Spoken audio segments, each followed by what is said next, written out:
UDFും അതോടൊപ്പം തന്നെ കോൺഗ്രസ് പാർട്ടിയിലും നേതൃസ്ഥാനത്തിലേക്കുള്ള കലഹം നടന്നുകൊണ്ടിരിക്കുകയാണ്. അപ്പോൾ ഇന്ന് UDFിൻ്റെ രാഷ്ട്രീയം കലങ്ങിമറിയുമ്പോൾ ആ ശ്രദ്ധ തിരിക്കുവാൻ വേണ്ടി കേരള കോൺഗ്രസിനെ ചൊല്ലി സൃഷ്ടിക്കുന്ന അവസാനത്തെ വാർത്തയാണ്. ഞാൻ ചോദിക്കട്ടെ, കേരള കോൺഗ്രസ് പാർട്ടിയുടെ അജണ്ട തീരുമാനിക്കാൻ അത് കേരള കോൺഗ്രസ് അല്ല തീരുമാനിക്കുന്നത്, മറ്റാരെങ്കിലുമാണോ തീരുമാനിക്കുന്നത്? അത് കേരള കോൺഗ്രസ് തീരുമാനിക്കേണ്ടതാണ്. കേരള കോൺഗ്രസ് അതിൻ്റെ തീരുമാനിക്കാൻ ആർക്കും അപേക്ഷ കൊടുക്കുകയോ ഏതെങ്കിലും മുന്നണിയെ പറ്റിയോ അല്ലെങ്കിൽ നിയമസഭാ മണ്ഡലത്തിനെ പറ്റിയോ കൊടുത്തിട്ടില്ല. അത് കേരള കോൺഗ്രസ് തീരുമാനം.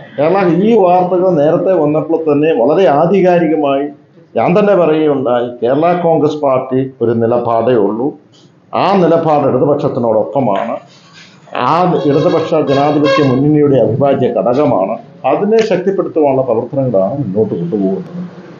അവൾ ഇങ്ങനെയുള്ള ഒരു നുണക്കഥകൾ ഇങ്ങനെ ഇറക്കി വിടുകയാണ് ഓരോ ദിവസവും. അതൊരു ഇതിൻ്റെ പിന്നിൽ ചിലപ്പോൾ ഒരു PR-ൻ്റെ ഒക്കെ ഭാഗങ്ങൾ കാണാം. ആലോചന നടത്തും, അല്ലെ ഇങ്ങനെ വരും എന്നൊക്കെ പറഞ്ഞുള്ള വാർത്തകളത്. കേരള കോൺഗ്രസും ഒറ്റക്കെട്ടായിട്ട് മുന്നോട്ട് ഇടതുപക്ഷത്തിനോടൊപ്പമാണ്.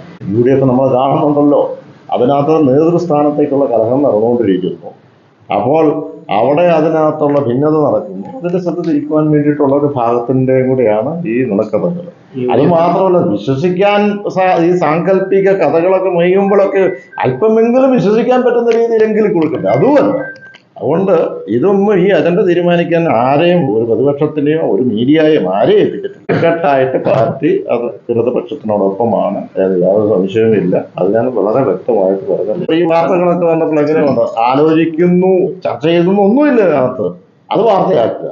അപ്പോൾ ഒരു വ്യൂവർഷിപ്പ് ചിലപ്പോൾ കൂടാനായിരിക്കാം, ചിലപ്പോൾ ഇത് സർക്കുലേഷൻ കൂടാനായിരിക്കാം.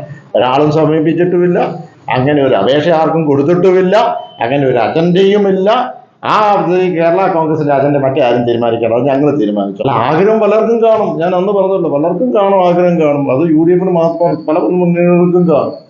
പക്ഷെ ഞങ്ങളുടെ നിലപാട് ഇതാണ്, ഞങ്ങൾക്ക് ആ നിലപാടിനോടൊപ്പമാണെന്ന്. ഒരിക്കലും ജനിക്കാത്ത കുഞ്ഞിനെ പറ്റി ജാതകം CPM തന്നെ പറഞ്ഞിട്ടുണ്ട്. അത് മാത്രമല്ല, അത് അറിയാവുന്ന കാര്യമാണല്ലോ, തുടർഭരണം തന്നെ അതിൻ്റെ ഒരു ഭാഗമായിട്ടാണ്. ഇപ്പോൾ ഒരു കാര്യം വളരെ വ്യക്തമാണല്ലോ, ഈ UDFിൻ്റെ നട്ടൽ എന്ന് പറയുന്നത് KM മാണിയും KM മാണിയുടെ പിന്തുടർച്ച അവകാശികളുമാണെന്നുള്ളത് അവരെ സംബന്ധിച്ചിട്ടുണ്ട്.